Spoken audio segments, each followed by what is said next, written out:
This guy just jumped right out of the water right onto the dock. Better go back home. I don't need you. You got more work to do. Right, jump right out of here. Come on, buddy. I'm not fishing today. Uh-oh. He might have been up there too long. No, I don't know. He's still flopping pretty good. There he goes.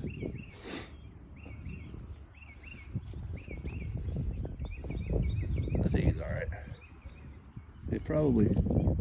He was still he's still flipping around, so it couldn't have been too long. I walked by here. That was him right there. I wonder maybe you think a bird picked him up and dropped him? I don't think so. I think he just jumped right up out of there. Something was chasing him. So there's like all the different levels of the food chain here. There's big fish down there. There's the medium-sized fish. Actually, there's probably like the big ones. Then there's probably like the ones that were like the size of that one. And then there's probably some that are a little bit smaller. And then right here on the very top, I don't know if the phone picks it up, but you can see the little teeny minnows right on the surface. And if you look down below there, you'll see the bellies of the bigger fish flashing.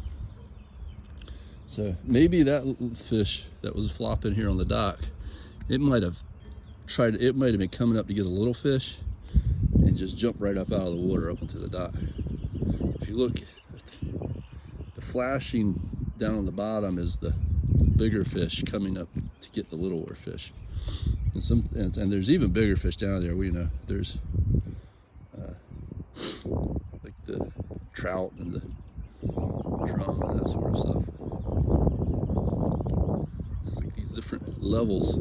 When we talk about things in the water, and in other places too, but it's particularly when we're talking about the water, when we think about the levels of the water, we call it a water column. And the reason we call that is because it's a fluid and it's kind of hard to just think about it as all one big thing. So it's easier in your mind to think about, well, if I just took one section of this water, like by some dimension, like typically it's something like 1 foot by 1 foot or 1 meter by 1 meter. So if I just drew on the surface here a square of a certain size, and then I dove down that square all the way to the bottom, however deep that is. Here it's not very deep, but in the ocean it's very deep.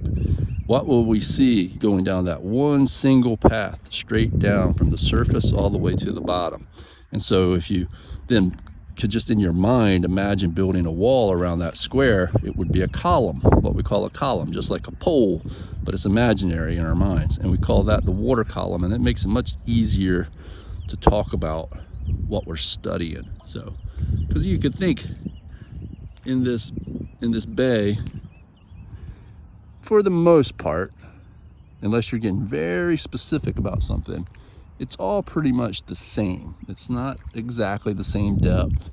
And some fish are over here, maybe over there. There are no fish right now, but tomorrow there will be. And it's different. If you're trying to study it very specifically, you do have to take more samples from more area. But in terms of the big picture, globally thinking, everything in this bay is pretty much the same as if you looked at it on a real large scale.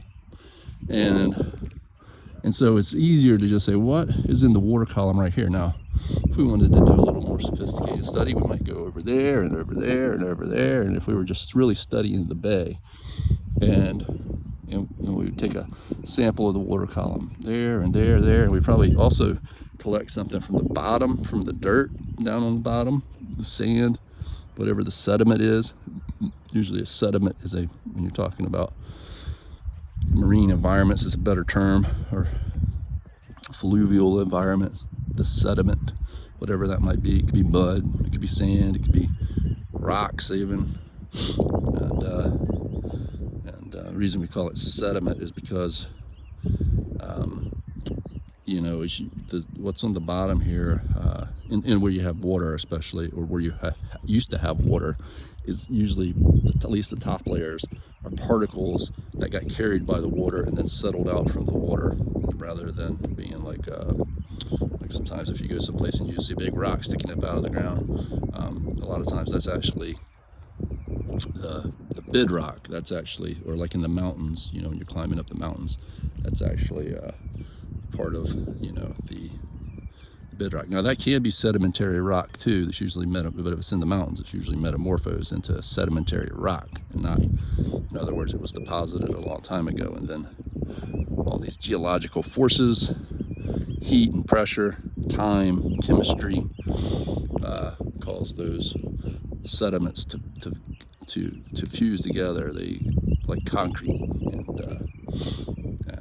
it's formed a different kind of material than the original sediment. Now, if it's not metamorphosed too much, it can break back down and become the original, like, you know, if it has erosion, and then that can become like the same type of sediment that it originally was, maybe, but in different particle sizes depending on how severe the erosion and how much energy was involved in the erosion process.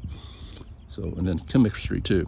Chemistry has a lot to do with how things just break down and dissolve, and, you know, so heat and temperature and chemical reactions, all of that stuff. It's very interesting and complex, and keep your mind working.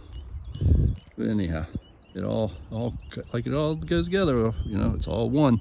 So that affects the biology and the kind of animals, that the type of, in the marine environment, the kind of fish that live in a certain area has a lot to do with what kind of, you know, microbes and things live in that area, what kind of plant life, and that has a lot to do with the geology, the sediment, and whatnot. I love you. Keep your brain working.